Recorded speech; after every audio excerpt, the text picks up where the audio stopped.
Hi. இன்றைக்கி பார்த்தீங்க அப்படின்னா, ரொம்பவே எளிமையான சில வழிமுறைகளை நம்ம பின்பற்றுறோம் அப்படின்னா, நம்மள பின்பற்றதுக்கு பல லட்சக்கணக்கான இதயங்கள் பின்னாடி வர ஆரம்பிக்கும். அதில் முதல் விஷயம் நம்ம ஃபர்கிவ்னஸ் அந்த ப்ராக்டிஸ் பண்ணியே ஆகணும். இன்றைக்கி நீங்கள் செஞ்ச தவறுகளை மற்றவங்க செஞ்சதை விட்டுருங்க, நீங்களே உங்கள் வாழ்க்கைக்கு சில தவறுகளை செஞ்சுருப்பீங்க. ஸோ அந்த ஒரு விஷயத்தையே நீங்கள் உங்களை மன்னிக்கிற தன்மையை உருவாக்கிக்கங்க. ஸோ அந்த மன்னிக்கிற தன்மையை நீங்கள் உருவாக்கும் போது உங்களுக்கு புதிய தளம் ஒன்று உருவாகும்.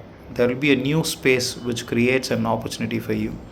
ஸோ அந்த புதிய தளத்தில் நீங்கள் உங்களுடைய புதிய முயற்சிகளை சென்டராக வச்சு அதை 360 டிகிரி அப்ரோச் பண்ணி அந்த முயற்சிகளை நீங்கள் எப்படிலாம் நீங்கள் என்ன மாதிரியான நெட்வொர்க்கிங் மூலயமா அந்த ஒரு சின்ன விஷயத்தை எப்படி நம்ம பெரிய ஒரு ஆப்பர்ச்சுனிட்டியாக கன்வெர்ட் பண்ணுறது அப்படின்றத தெரிஞ்சுக்கலாம். ஸோ அப்போ அதுக்கு நீங்கள் என்ன பண்ணணும் அப்படின்னா, வெரி எசென்ஷியல், யாரையுமே ஃபோர்ஸ் பண்ணாதீங்க அண்ட் யாரையுமே ரொம்ப எக்ஸ்பெக்ட் பண்ணாதீங்க.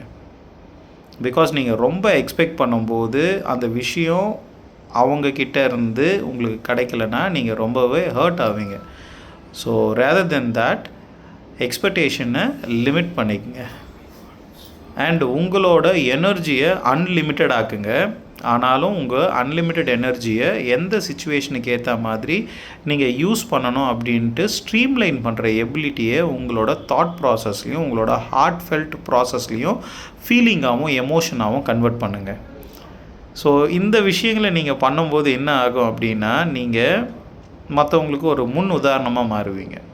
ஸோ முன் உதாரணமாக மாறணுன்றதுக்காக எதுவும் பண்ணாதீங்க. நீங்கள் பண்ணுற விஷயங்களை ரொம்ப எளிமையாகவும் வலிமையாகவும் அந்த விஷயங்கள் மேலே உங்களோட ஆற்றலில் செலுத்துங்க. அப்போ அதுவே உங்களுக்கு பார்த்தீங்க அப்படின்னா, ஒரு நல்ல ஒரு வெற்றிக்கான வாய்ப்பை உருவாக்குறதுக்கான ஒரு அடிப்படை தளமாக, ஃபவுண்டேஷனாக அது மாறும். ஸோ அந்த ஃபவுண்டேஷனை பார்த்தே வியந்து போகிறவங்க, நீங்கள் இந்த விஷயத்தை எப்படி டெவலப் பண்ண போகிறீங்கன்ற நம்பிக்கையும் ஆற்றலையும் நீங்கள் உங்களோட அந்த ஃபவுண்டேஷன் லே பண்ணுறதுலையே நீங்கள் காட்டுறீங்க.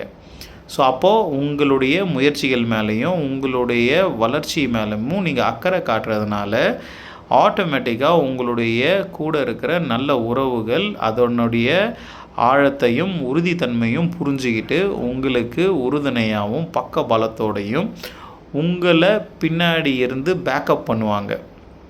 ஸோ அதுக்கு மேலே என்ன வேணும்?